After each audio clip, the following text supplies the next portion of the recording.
She will be talking about the roles museum and heritage sites play in the lives of people and communities. Over to you.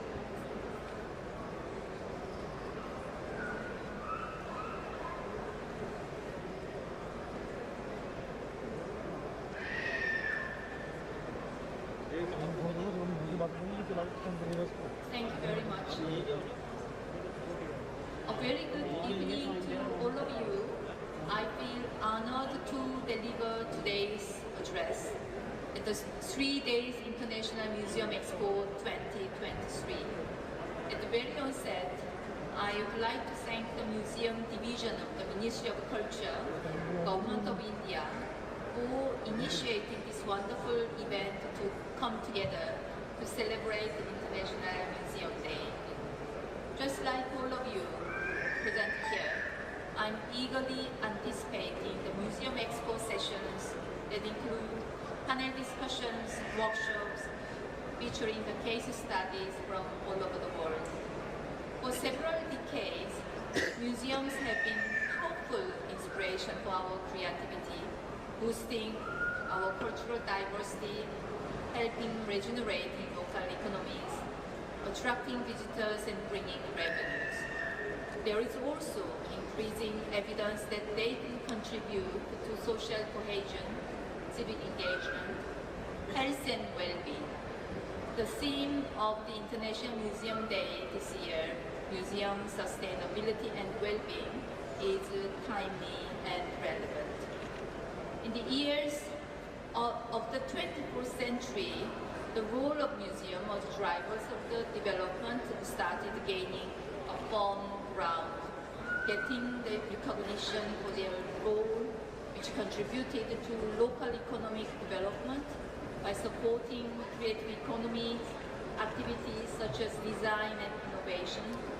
Museums' missions are thus enriched, although care, preservation, and display of heritage will always be their core function.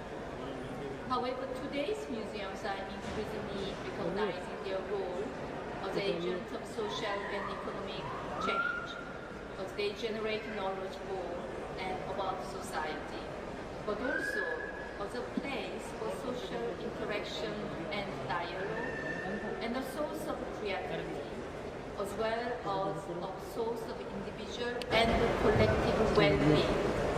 I'd like to share a few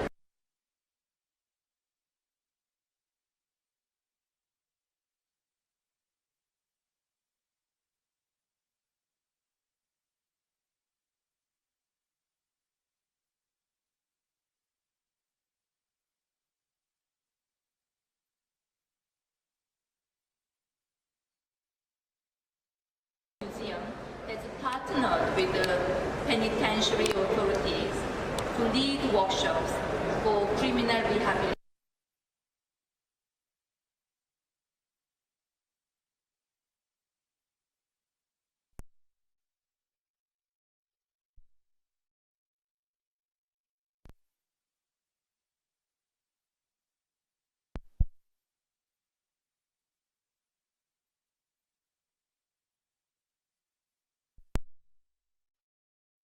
Created the exhibition chapter. The Montreal Museum of Fine Art, on the other hand, has put forth a strong vision of the social role of culture and the cultural institutions, and has taken numerous actions aimed at promoting inclusiveness, health, and well-being. The Montreal Museum of Fine Art therapy programs takes a particular innovative approach, which is earned a global recognition. The established programs are aimed broadly at persons experiencing mental health disorders, autism, eating disorders, and learning and behavioral difficulties, and also extend to socially excluded and marginalized individuals. Activities are quite diverse, range from using art to improve self-images, hosting arts workshops to assist those with speech and sensory disorders and helping immigrants to settle by illustrating their own life stories through art. The Montreal Museum partners with many specialized partners to create these programs and works with the scientific organizations and universities to perform research in these areas. As you see, today's museums play a crucial role in addressing contemporary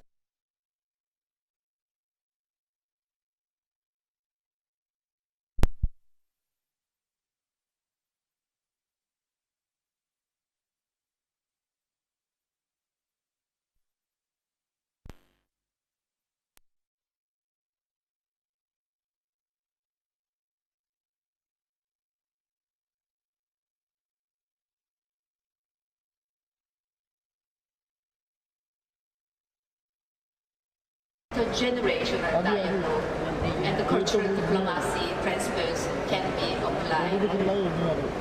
In a year where India holds the G20 presidency, this Museum Expo provides a valuable opportunity to share our ideas and collaboration on joint research, advocacy, and actions aiming at museums to evolve as vital cultural institutions. There is a need to give priority to museums in the cultural policies so as to ensure protection, dissemination, and transmission of heritage and the promotion of diversity of cultural expressions. UNESCO recommendation concerning the protection and the promotion of museums and collections, their diversity and their role in society, which is adopted in 2015, urges the member states to adopt policies and take appropriate measures to ensure the protection and the promotion of museums located in their own territories, but also to support them. I'm anticipating this 3-day International Museum Expo and wish you all the very best for your discussion and deliberation. Thank you very much. Dhanyavad and shukriya.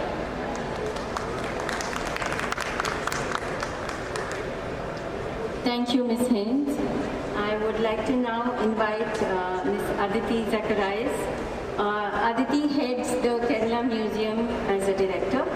She has a Master's in Fine Arts from Wimbledon College, University of Arts, UK. She is also an Art Think South Asia Fellow. Her focus has been building a strong community of local museum lovers and stakeholders who engage in relevant ways and with the museum, with its programs and exhibitions. Over to you, Aditi.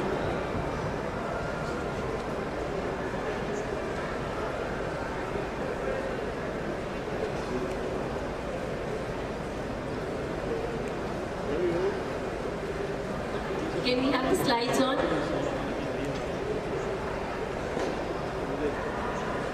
Very good evening to you all. Thank you, Tejasvi, and hello to my co-panelists this evening.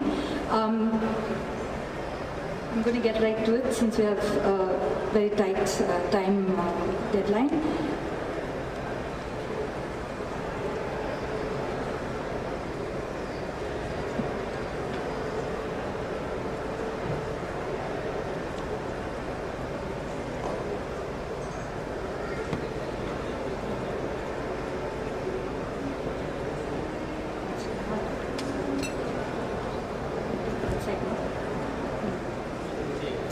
In 1984, Kerala's pioneering entrepreneur R. Madhavan Nair embarked on a radical project to build a museum of Kerala history without any objects and artifacts in Kochi.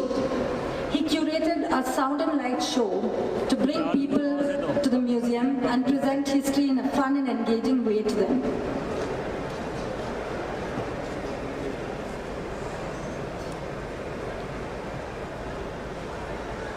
The show gives the viewer a helicopter view of select social, cultural and political upheavals of the region and the importance of Kerala's geographical location on the southwest tip of India.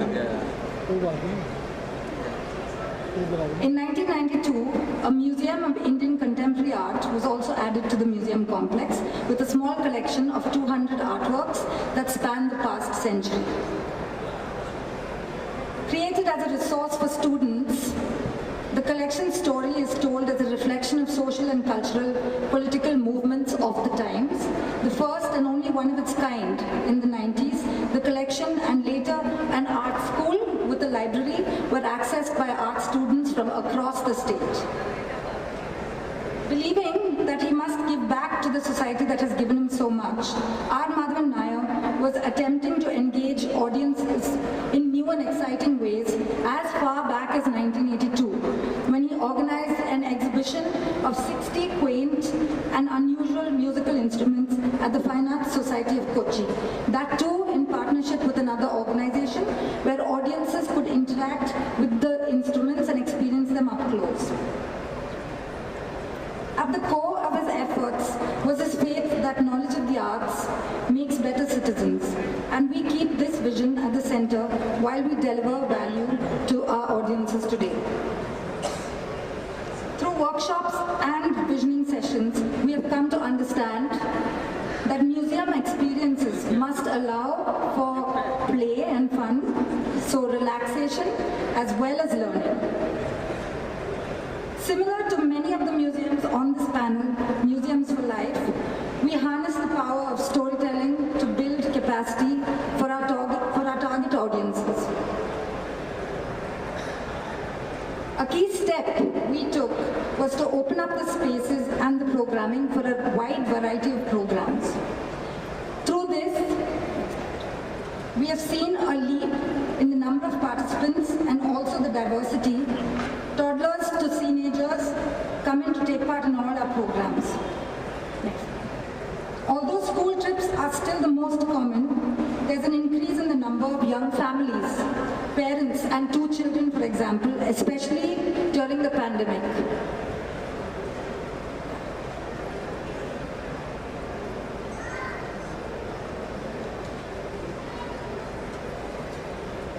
The breadth of programming allowed audiences to taste and sample and eventually cross disciplines too.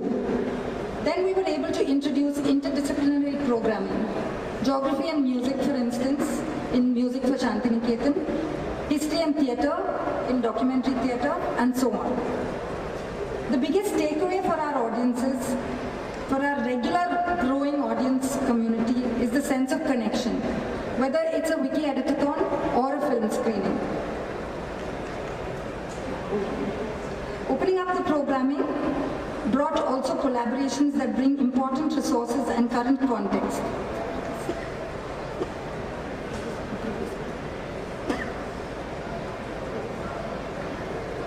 So with spectacular shows like the Desaj Arts Festival organized by Sangeet Natak Academy, to the NGOs working in the spaces of gender or climate change, and so on.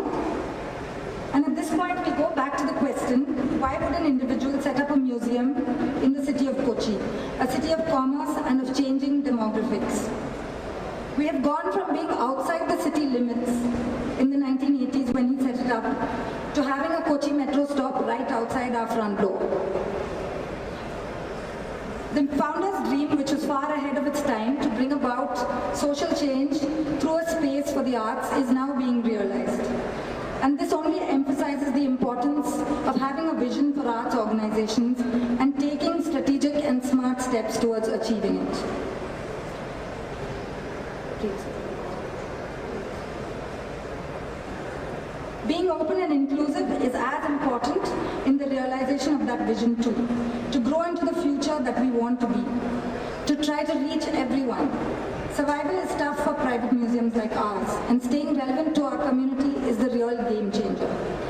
As we celebrated our 35th year in 2022, after we provided digital access to the Kerala Museum art collections on the Google Arts and Culture platform, we have now forayed into digital exhibitions on the history of Kerala with the support of the Geojit Foundation. Through the general platform, launched later this year, users and contributors will experience an intersectional history of Kerala through the power of digital storytelling. On this most exciting panel lineup, I look forward to learning about the innovative ways in which our sister organizations have redefined the word museum and are pushing the boundaries to connect with their audiences.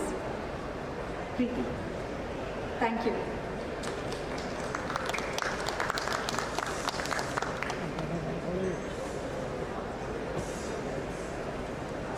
Thank you, Aditi. I would now like to invite Preeti. Preeti is the Curatorial Associate and Museum Educator at the Museum of Christian Art, or MOCA, in Goa. Preeti has a master's in Ancient Indian History, Culture and Archaeology, and a diploma in Museology and Art Conservation. At MOCA, she is involved in the education and research activities as well as public programming and content development. Over to you, Preeti.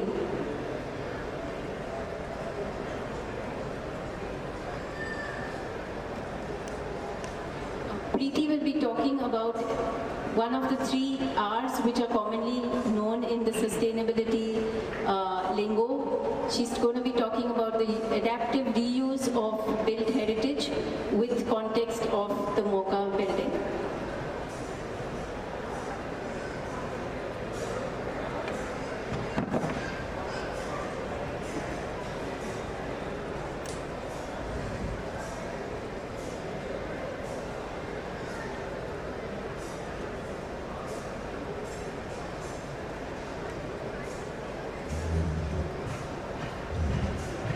Thank you, Tejasvi. Good evening, everyone. Adaptive reuse of heritage buildings can be described as a process of restoration that is compatible with the character of the space and also the physical structure, while also reusing the space for a contemporary purpose that provides value for the future. When a building can no longer be used for its intended purpose, a new use through adaptation could be the only way to preserve it and its significance. Adaptive reuse of heritage buildings is essential for sustainable development. Heritage buildings help us in understanding our past while also lending character to our communities, and thus their restoration and reuse has social benefits. Since it avoids the process of demolition and reconstruction, and in some cases bringing more land area under construction, it also becomes beneficial to the environment. One such example of adaptive reuse is the 17th century convent of Santa Monica. So this convent is said to be the first and the largest convent built for nuns in Asia. It was built in the 17th century, and at its peak it's said to have housed about 100 nuns. The convent also has a church along its southern wall. This church is again divided into 2 parts. One part is meant for the lay congregation, where the people would come, where the priest would be, and the second part of the church was divided by a grilled wall. It was meant for the exclusive use of the cloistered nuns who lived inside the convent. So in the late 19th century, the last nun in the convent, she died, after which the convent, after a few years, it came to be used as a barracks for the Portuguese army, and later post Goa's liberation, the Indian army. After a few years, it was again returned to the Archdiocese of Goa, and today it is used as an educational institution for nuns. The main part of the church, which was used by the lay people, continued to remain in use for religious services.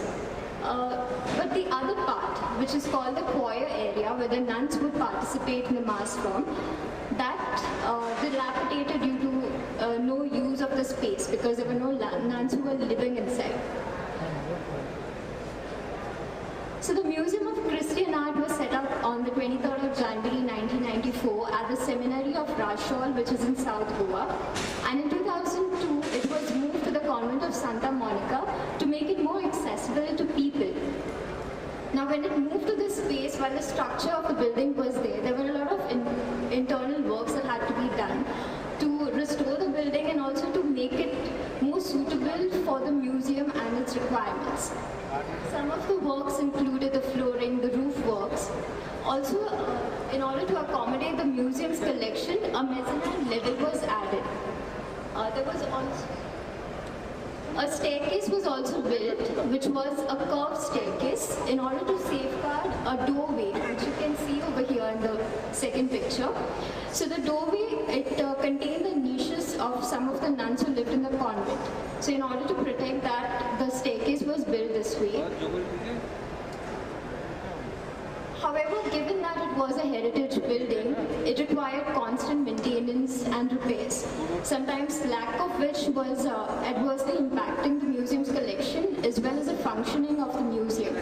Several interventions were made along the way, but an intensive upgradation project was undertaken between 2017 and 2022 in collaboration with the Ministry of Culture New Delhi, the Ministry of Culture Portugal, and the Kalus Gulbenkian Foundation of Lisbon.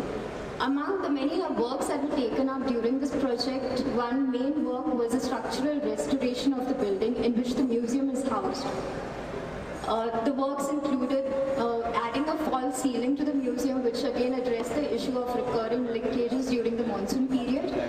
There was also a need to access the first floor, which was not possible for people who had disabilities or who had difficulty walking up. So, being a heritage building, it was difficult to get permissions for adding a lift, because of which a chairlift was added along the staircase leading up to the first floor. Similarly, a lot of artworks are also found within the convent of Santa Monica.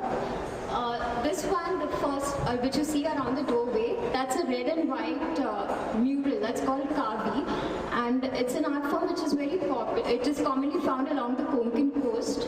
You find it in Maharashtra, Goa and Karnataka. It's usually found in temples and in some houses, but in Goa you also find it in churches. So this art was discovered around the doorways while they were scraping the paint during the upgradation, and it was conserved. Similarly, there were murals also depicting several saints and biblical scenes, so those were also conserved during this project.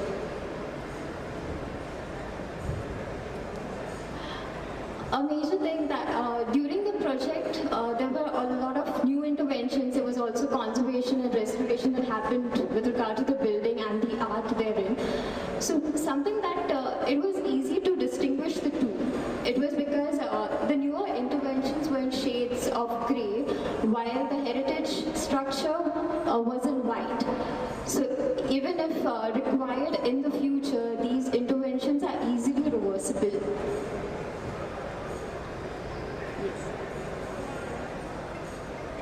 So the church is also used as an extension of the museum for music concerts, art exhibitions, lectures and activities during school and college group visits.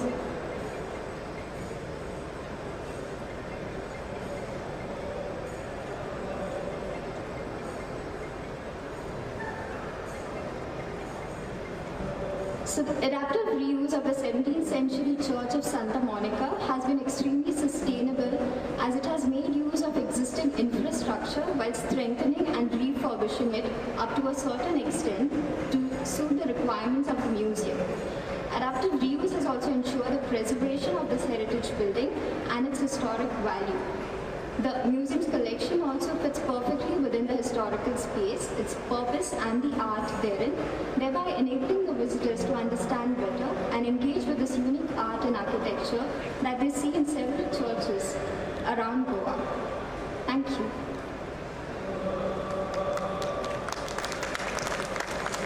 Thank you, Preeti. I would like to now call N. Mridul. He is an international award architect and has a palette of diverse projects in India and the US, and an alumni of Chandigarh College of Architecture. He is a recipient of prestigious awards in India, Istanbul and Vienna. His projects and articles have been published in leading national and international magazines. He will be discussing of traditional indigenous knowledge and how that has roots in sustainability and how he has used these in creating one of the most interesting museums, the desert museums or Arunacharna as it's popularly called, which is situated in Jodhpur. Over to you.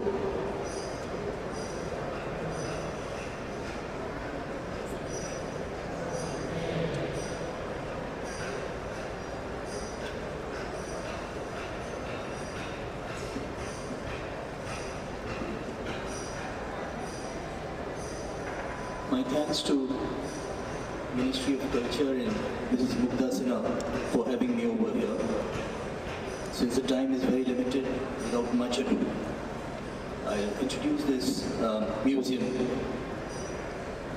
The Thar Desert Museum, or Arunacharna, is a living example of intangible and tangible objects of daily consumption and use of desert communities, transformed from the limited resources that their very small pieces of land offer: vegetation, metal, minerals, water, and livestock. These resources are transformed into food, clothing, shelter, tools, and means of livelihood. Essentially, these desert dwellers consume what they produce and use what they transform without having to depend much beyond the confines of their habitats. This museum is conceptualized to render an accessible experience that is steeped in the paradoxical simplicity and intricacies of the environment and the life of desert communities. When we acquired this piece of land, it was actually an abandoned stone quarry, and fortunately for us, this is one of the landforms that you find in Rajasthan, one of the two principal landforms. One is sandy, the other is rocky. And this suited us very well. Due to mining, a large part of the hillock was scooped out, but rainwater could never get retained because it did not have an embankment.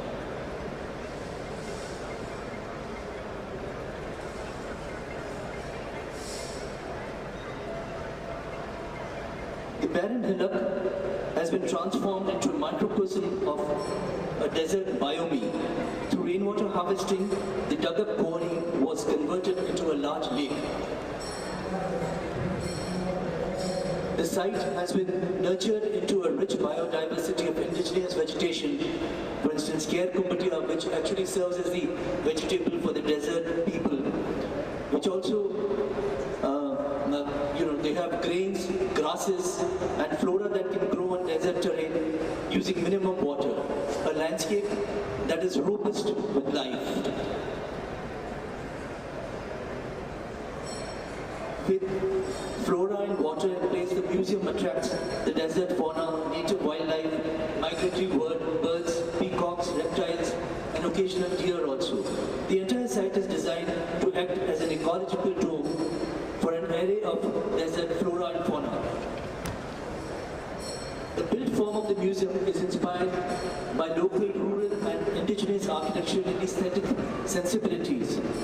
All the materials have been sourced from nearby villages, whether it is the soil for mud walls, cow dung, grass for the thatch roofs. Even the wood for the trusses are from native trees, and all built by local craftsmen. Gentle but remarkable embellishments are rendered by women with their bare fingers, which we saw in the first slide, and their hands. The museum structure is deliberately designed as a humble building so that it does not overwhelm the ordinary, mundane, everyday objects on display inside. The first module of Mud Museum has hundreds of brooms on display made out of a variety of grasses grown in different agrarian zones of Rajasthan. Every broom has embedded in it the ethno-history and stories of the place of its origin. The characteristics of particular brooms can be used to decipher various ecological indicators of their region. One region alone could have multiple categories of grasses from which a variety of brooms could be made for multiple applications. The grasses in turn tell the story of the vegetation possible in that land, about the kind of soil, about minerals, about thatch for the roofs, about ropes, about furniture, and about fodder that informs about the livestock in that piece of land, which is often the mainstay of the communities. The grass of brooms are also prototypical of the agrarian zones within Rajasthan, classified into three: the millet, which is in low rainfall area, the sorghum, which is in moderate rainfall area, and the maize zone, which is in high rainfall area. So these brooms, the grasses, are also indicators of rainfall and water bank of each region. And these are indicators of the principal crops of the region. So you see, I mean, what's just simple brooms, the stories, the kind of stories that they tell you. And it is not a touch me not kind of museum. It is an interactive museum so that visitors are sensitized towards the respect and value that these brooms have among the desert communities. So that was only one module. We have designed about 10 such modules and to display similar items. The other modules of the museum house similar ordinary objects to tell extraordinary stories of the indomitable desert dwellers. Like food, utensils and toys,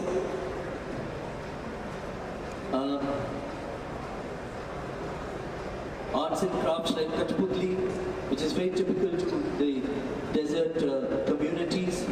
Then you have folk music, folk dances and folk stories, and folk music, folk instruments, and folk music. From lavish traditions of storytelling to the rich, diverse biome of every region, the museum is an homage to all the things that sustain life in a place that otherwise resists it, a monument to the spirit of the people that dwell in the desert. Thank you, and I invite you all to come and visit this museum.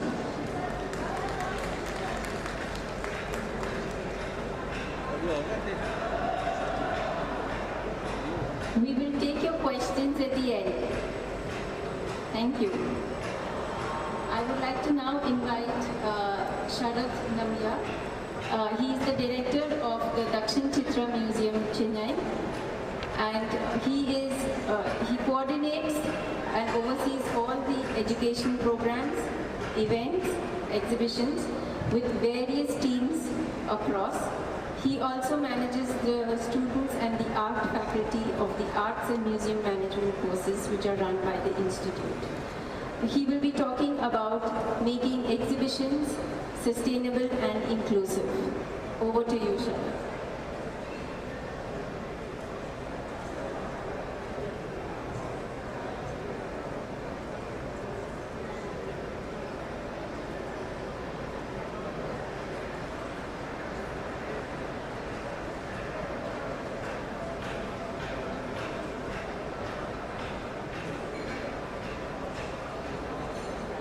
Good evening, everybody. Today's topic, Museums for Life, Lifestyle for Environment. Subject and focus area of tremendous relevance today. Our journey at Dakshin Chitra began more than 30 years ago. On the expanse of 10 acres of barren land, this open-air museum grew organically. Fearing that traditional cultures will soon be lost and realizing that people and future generations need to understand their roots and their history, Dakshin Chitra focus on preserving the rich arts and culture of the people of South India. Through its 20 authentic homes from the 5 southern states of Tamil Nadu, Kerala, Karnataka, Andhra Pradesh and Telangana. Art galleries, exhibitions, art bazaar, folk performance spaces, library, education programs, cultural tourism programs, all constantly engage and immerse the visitors. Am I audible? Today, Dakshin Chitra is a living museum because of all its authentic craftspeople, folk performing artists, and many programs and activities throughout the year. All these programs create a buzz and make people want to come and engage with the museum many times a year. Some visitors even come 20 to 30 times a year. We are an inclusive museum and reach out to different communities through specially curated programs. Over the years, we have had many special programs that are aimed at people with different interests, and they address current important issues of society. Our current focus is on global warming and climate change. Museums have a very important role to play in sensitizing. Maybe I thought it would. Okay. Museums have a very important role to play in sensitizing and stressing the need for sustaining our planet with the huge numbers of children and adults that visit them. And we at Dakshin Chitra constantly emphasize the theme in all our activities and programs. In addition to celebrating all the festivals of South India and many other state festivals throughout the year, we have over the years conducted many relevant seminars and exhibitions. Dam Festival, exhibition and symposium on architecture and ecology, Water Festival, Garden Festivals, Dalit Festival, Language Festivals, Children's Literary Festivals, Utsava Festival, Manakala Architecture Workshops and Seminars, School and College Programs and Outreach, Virtual Tours and Talks, Film Festivals, exhibitions on non-biodegradable products and the harm they do. Exhibitions on flora and fauna, bird walks and talks, environment film screenings, seminars on climate change, school quizzes and crafts workshops are some of them. Dakshin Chitra is committed to working to create an awareness about the people, to be sensitive to the environment and help the planet through the many little steps an individual can take, and where possible linking it to their cultural legacy. We have recently constructed a 175-year-old house from Kerala, and through this house we are trying to work and reimagine how we can sensitize particularly young people on ecology and climate warming through innovative school and community programs. This house will have a major exhibition on the environment and what people can do to help the planet. The house will be a model for solar panels, composting, rainwater conservation,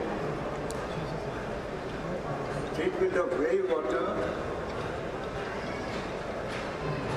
and its reuse, biogas, and many others, all designed to reduce the carbon footprint.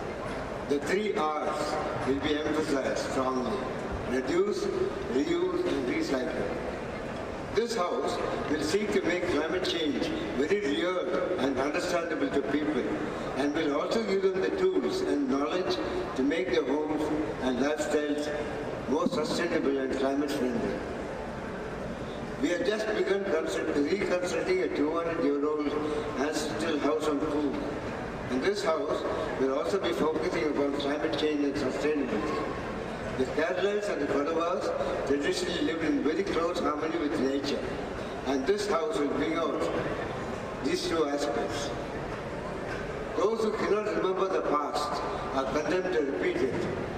For myself, I would like to say we should learn from the past and repeat much of what was practiced in the past, at least in terms of living sustainably and in close harmony with the environment and nature.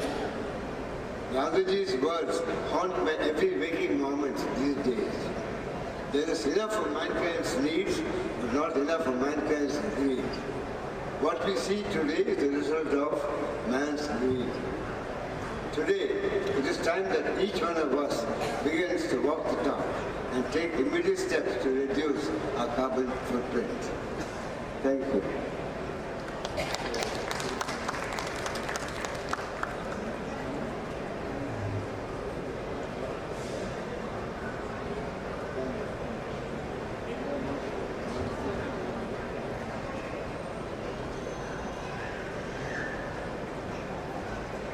Thank you.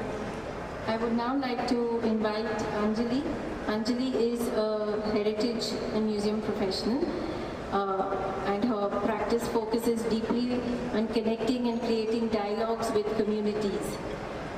She has worked and specializes in interpretation and has worked on various natural and cultural heritage projects, including on heritage site. Through her work, she is committed to generate awareness on conservation and interpretation of heritage. and her focus area is Jim Corbett and how she's used the community to harness conservation. Over to you, Anjali.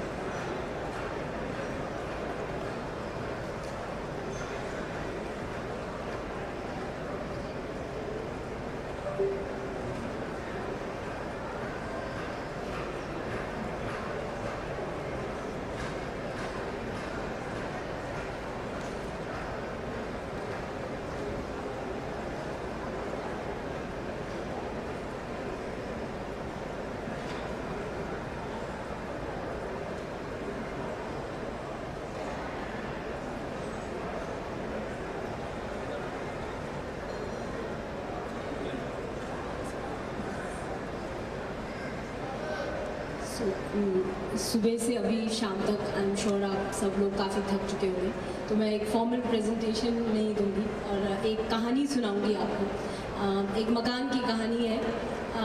जो एक मकान था पहले जो Jim Corbett ने बनाया था 1922 में, उसके बाद एक म्यूज़ियम बना और फिर एक प्रतीक बन गया कम्युनिटी के लिए। So it became a kind of a living museum और अपनी चारदीवारी से निकल के it came out to the community. It was a very small museum. It is still a very small museum क्योंकि उनका घर था वो छोटा ही था, तो एक छोटा म्यूजियम था। उसका जो इंटरप्रिटेशन भी हुआ वो भी बहुत सिंपल हुआ because Jim Corbett was a very simple man. And after that it has remained like that since it was formed. There were a bit of renovations in it was formed into a museum in 64. Then there were a bit of renovations, but it's still a very simple museum. उसमें जो चीज़ें आप आजकल देखते हैं चाहे वो VR, IR, any interactive, this thing is not there. It's a very simple museum, just depicting जो उनकी थोड़ी बहुत belongings थी। बट इसकी जो खास बात है वो ये है कि द कम्युनिटी जो उसके साथ म्यूजियम के रहती थी, where Jim Corbett got his tenants to live, the community virtually took over the outreach programs of the museum. The museum belongs to Corbett tiger reserve, but the community took the museum to symbolize it as a legacy of Jim Corbett, to take his legacy and his teachings of conservation forward. So it became an epitome of the legacy of a person, but at the same way, but at the same time, it was also trying to take forward this legacy and promote conservation not only of environment through the various outreach programs that they do, but also of heritage conservation and also of sustainable development through tourism. Jim Corbett की dream थी कि जो उस गांव के लोग हैं, छोटी हल्द्वानी म्यूजियम काला डोंगी में है और दोनों आसपास हैं, एक ऐसी जगह बने जिसकी जो कम्युनिटी है या जो गांव के लोग हैं वो अपने में आत्मनिर्भर हो। ये शब्द हम आजकल बहुत सुनते हैं, तो ये इस गांव की भी कोशिश है कि वो लोग अपने आप की अपना जो लाइवलीहुड है वो खुद सपोर्ट करें। तो they had a museum shop और इसके अलावा और कुछ उन्होंने ऐसे कार्यक्रम करे, नेचर गाइड्स ट्रेनिंग करी, हेरिटेज वॉक्स करी, होम स्टेज करे, जिससे जो प्रोजेक्ट था वो अपने में एक सेल्फ सस्टेनिंग प्रोजेक्ट भी बन गया।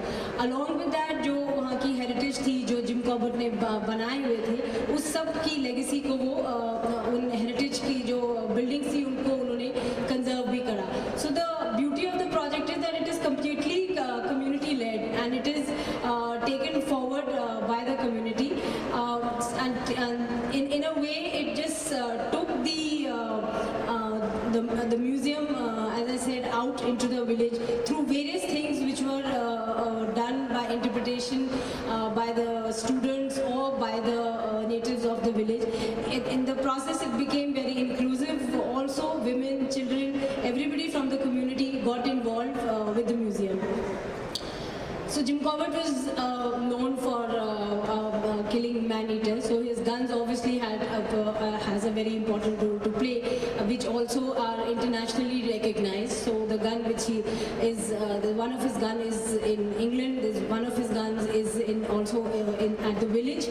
So they also became very symbolic to conservation. So as I said, the various conservation education programs also which the community took on their own to take the message of conservation forward were also done by the village. There were various other outreach activities which kept happening, heritage walks and storytelling sessions, shadow puppetry, lot of things which are now a part of several outreach programs of museums. But this program is totally led by the community and is very inclusive. There are other non-government organizations and a lot of other organizations also that they partner with. Thank you very much.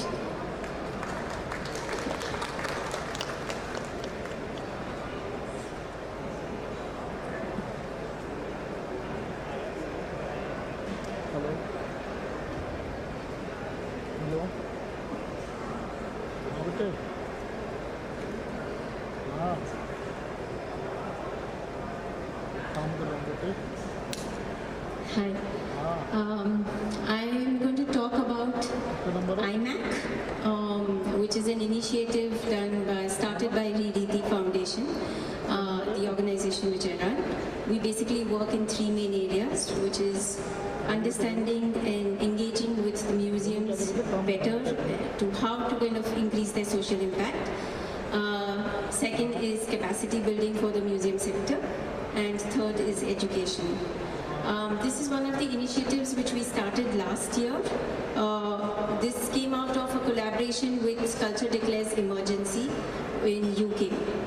We signed a declaration with them and we partnered with 7 museums across India, some of which you will see here on the panel as well, to come collectively and address.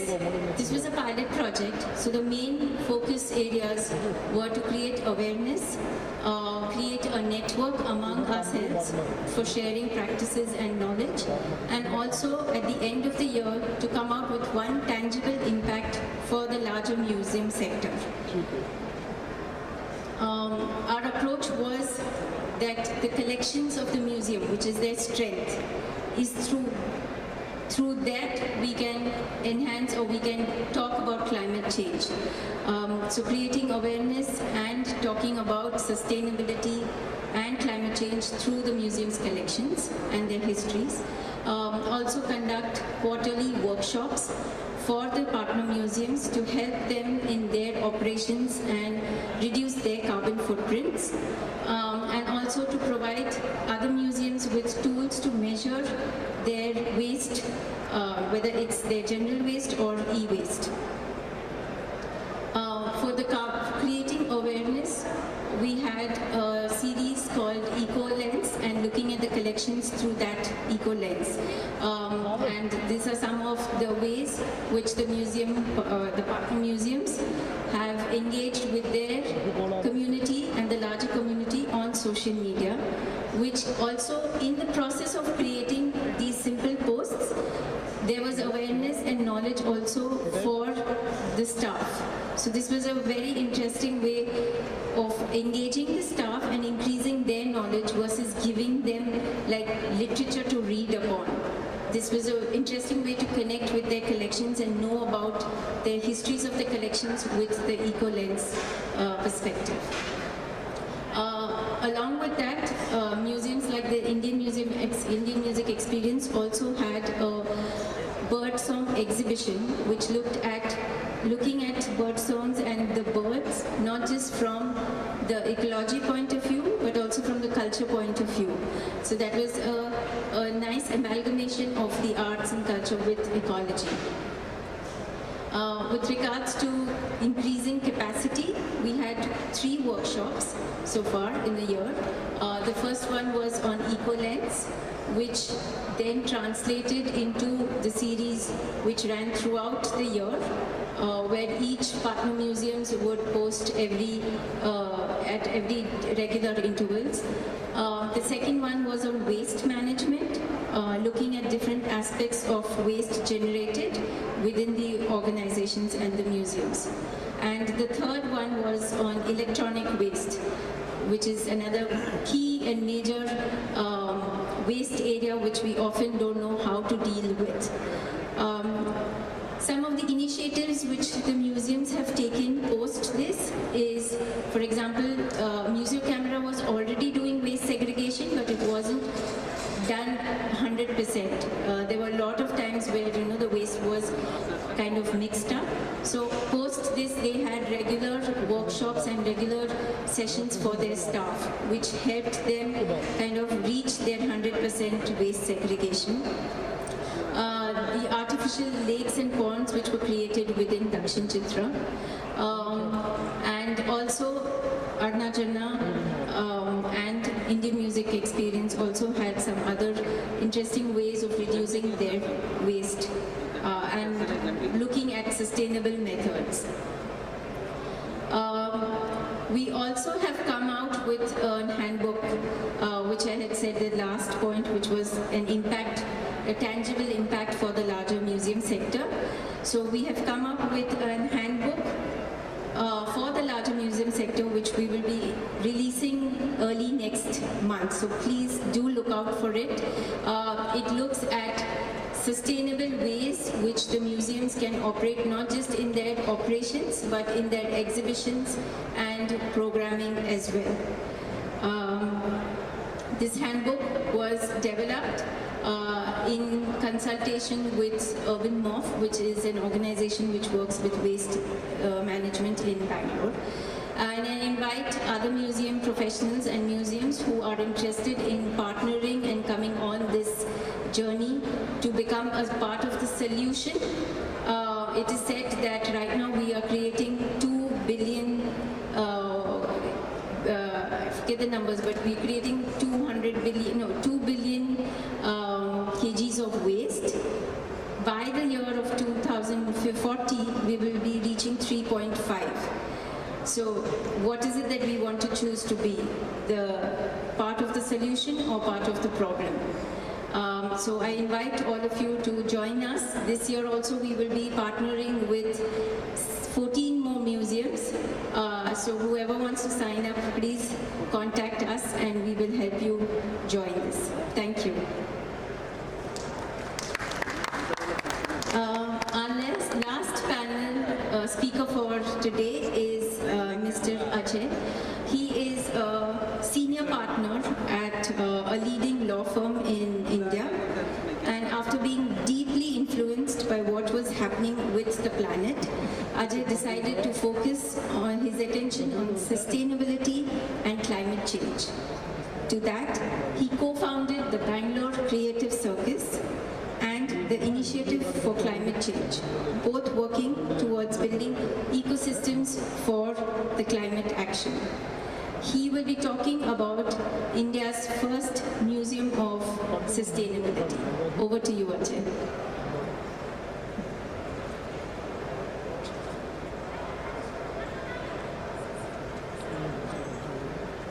Thank you. Hi and good evening. I'm probably the only unqualified person on this particular panel. I'm not a museum expert, but I certainly am sort of interested in the environment, and I think this topic for me is one that's very, very relevant. I am a co-founder at a space called Bangalore Creative Circus. It's designed like an urban living lab. Just before I get into what we do and how it sort of impacts sustainability, I'm going to tell you a small story. The story is about me. I used to be a lawyer for about 2 decades. I worked with a large law firm in Bangalore. We've got a presence across India. In 2017, I happened to see a documentary around climate change, and that changed my life. It scared the hell out of me. It told me that we have very little time left on this planet with things being normal. I also had a 5-year-old daughter, and this sort of offset at least me to want to do something. I spent the next 3 years learning lots about climate change. I learned about the science, but I also met hundreds of people, both in the city of Bangalore as well as outside of that, to try and understand what we were doing across the country to try and respond to this crisis that was coming our way. And I think what I learned at the end of those 3 years was 2 very, very key things for me. One, that the solutions to most of the problems we're talking about already exist. The problem today was that we were all working in silos, and therefore we needed people to come together to start working on these problems. And the other problem was just the way that we were living. I think the sort of medium and the methods and the process of living today is deeply sort of unsuited to the way that resources are available and the environment is available. And to a large extent, the intent of our space was to try and respond to these two very sort of key issues. How did we try to solve the problem? We tried to solve it by saying that we need to think about lifestyles. We need to start to change the way we live. One way to change the way we live is to start to think about living better. And regenerative design and regenerative culture is a method to start to look at the environment and sort of human beings and how we can live in harmony with the resources that we have. But this imagination or this idea is not good enough, and we said that in order to get people to actively participate, you actually need to demonstrate this. And the whole idea of building a demonstrable space built on the idea of community and collaboration is the idea of Bangalore Creative Circus. The space itself, the top image there is an image of what the space used to look like in 2019. We leased out a 20,000 square feet warehouse in Bangalore. It used to be a steel factory many years ago. What we did was we wanted to bring green systems into it. We wanted to grow our own food. So we dug up the space, we pulled out the concrete, and what you see in the image at the end is what it is today. And we opened to the public in 2020 October, so it's about a year and a half, 2021, about a year and a half since we've been open. That's the farmers market that we have. But what we did with the space was we took all the concrete and all those rocks that you saw, all the granite that we found under the concrete became this building that you're seeing. This is the office block of the space. We've also used about 80% of all the material we've used is recycled and upcycled in terms of the space itself. My law firm that was in central Bangalore decided to move down the road, and they brought down all of the material in it. Everything that came in, I brought in. It was going to a landfill, so we brought it into our space and we constructed our space out of it. What you see there in that image is actually, just to give you an example, is an air conditioning vent. The front of it is vehicle parts, the back of it is sort of bathroom roofing. And we've used these principles across the space. So pretty much everything you see in that image is material that's been upcycled or recycled into what it is today. This is our restaurant. The restaurant was sort of created by asking people on social media to give us things they were throwing away, and everything that came in then became our medium of expression for the space. The restaurant itself has won a number of awards, international awards around interiors and sustainability. But the intent was really to tell people that nothing is waste. It's all material. It's a lack of imagination that is making us throw away things, and the idea was to try and create a new imagination of how we look at waste. The systems, this is probably the most important part of our space. We look at climate as, or response to climate change as something that requires us to respond wholly and completely. We have a museum within the space, but the space also does lots of other things. We run events, we have a farmers market, we work on circular economy, we've got tourism, we work with mobility, we very, very strongly work with community, both in the area and beyond. Well-being is a big part. We see sustainability as something that's both inside and outside. We're interested in technology and the efficiency it brings. We work with young people. We use art as a medium to communicate. So pretty much everything in the space has been built along with artists, and therefore it makes it easier for people to sort of understand what we're doing. We're also very interested in architecture. So we have a whole bunch of different techniques of sustainable architecture demonstrated in the space itself. The space has a number of methods of demonstrable sustainability of experiences, all the way from how we manage our water to sort of upcycling all the waste that we have. We compost it, it goes back into our gardens. We demonstrate how energy and renewable energy works. We have a restaurant that is farm to table. We also have a number of food systems that we're also interested in the future of food, and therefore have these food systems. These are some examples of what the visual of the space looks like. What you see up there on the left end is our permaculture garden. We also have an aquaponics system. We've got a number of different sort of demonstrable solutions on sustainability. We work very closely with artists, and we have a maker space for artists. All of what you see in these images are waste that's been converted into art. And finally, we're a community space. What we do is we hold events, we create this idea of community of practice, and we've had close to, I think, about 200 odd events. We've been open for about a year and a half. We've now become a little bit of the hub for Bangalore's sustainability community. A number of events take place, a number of conversations take place. It is also a center for art and culture. We're very interested in arts that are not usually represented, and our space has become that space for people who don't have representation otherwise. We have a lot of schools and colleges that come in and visit the space to try and understand how they can start to sort of get involved in sustainability.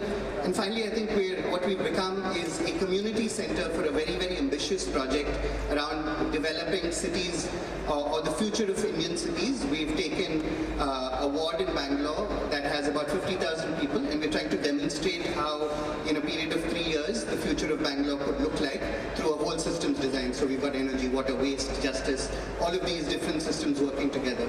And today we've got a number of people asking us to try and create these spaces in other parts of India. Thank you for being so patient and listening to all of us. It's been a pleasure. Thank you.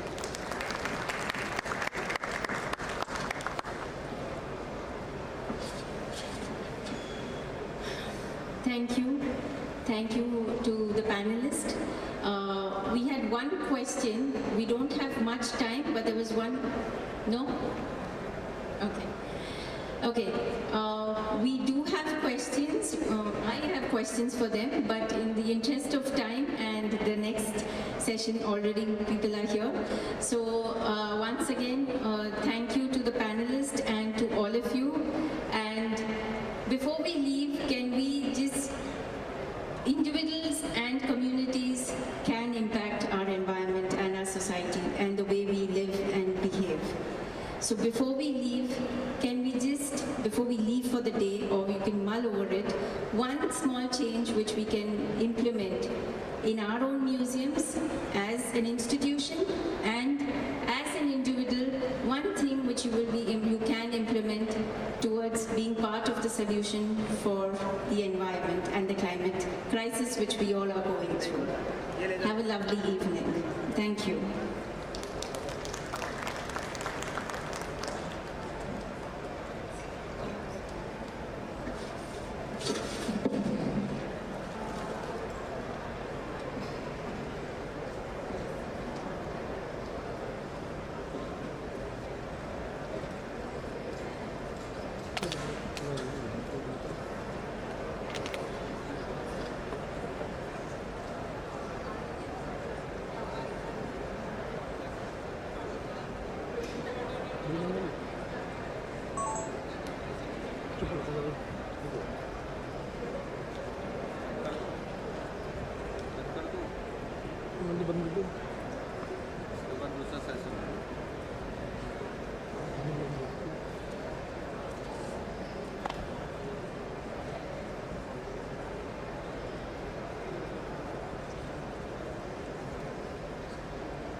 Madam हटा देते हैं उसको बोलो बैठा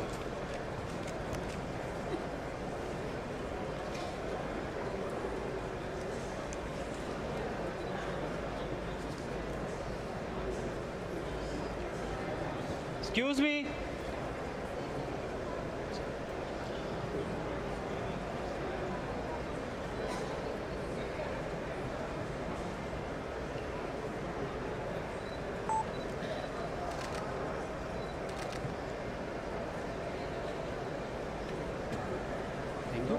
मैंने कहा तो जब सामने नहीं करो तो चल रही सामने वाले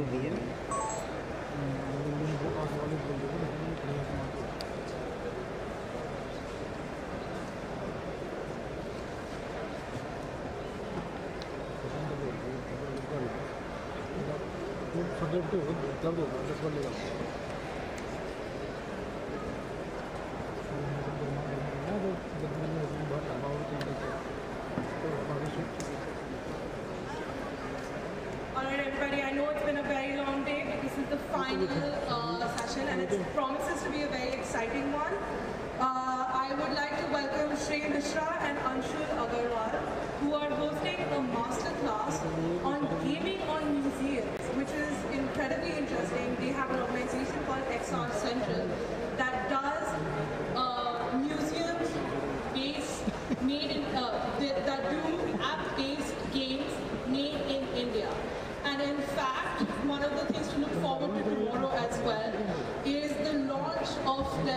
app-based game on museums that I am generally, as a museum professional, very excited to play. It's a game that I cannot wait to get my hands on. So here they are.